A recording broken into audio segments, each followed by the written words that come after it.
میں کہا تھا کہ شرط کس کو کہتے ہیں، نماز کی شرط، کہ اگر وہ ان شرائط میں سے کوئی شرط نہ پائی جائے اور آدمی نے نماز شروع کر لی، سجدہ کیا، تلاوت کیا، تو اس کی نماز ہوگی نہیں،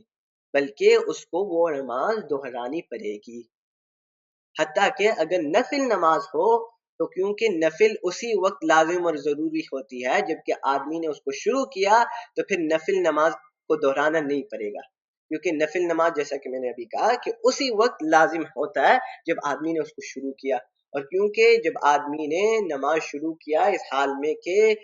شرائط میں سے کوئی شرط بھی مفقود ہو، تو پھر اس کی نماز شروع ہی نہیں ہوئی۔ تو فرض نماز ہو تو اس کو دوبارہ نماز لوٹانی پڑے گی۔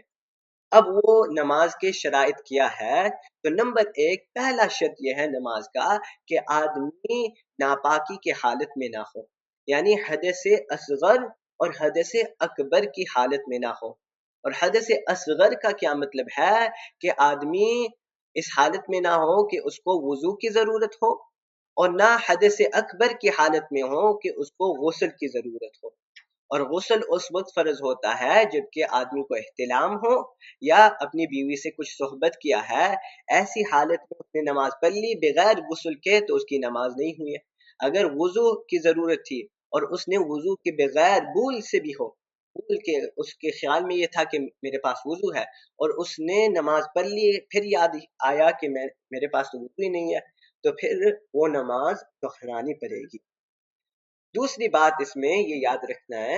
کہ بعض لوگ یہ سمجھتے ہیں کہ جب وضو کی نوبت ہوتی ہے کہ ابھی وضو نہیں ہے، ابھی وضو کرنا ہے، تو بعض کلچر میں یہ غلط فہمی ہے، ان کے نزدیک یہ ہے کہ ہمیشہ پہلے ٹوائلٹ جانا پڑتا ہے، کہ ٹوائلٹ کے بغیر، چھوٹے استنجا کے بغیر وضو نہیں ہوتا ہے، پہلے چھوٹا استنجا کرو پھر وضو کرو، تو یہ غلط ہے۔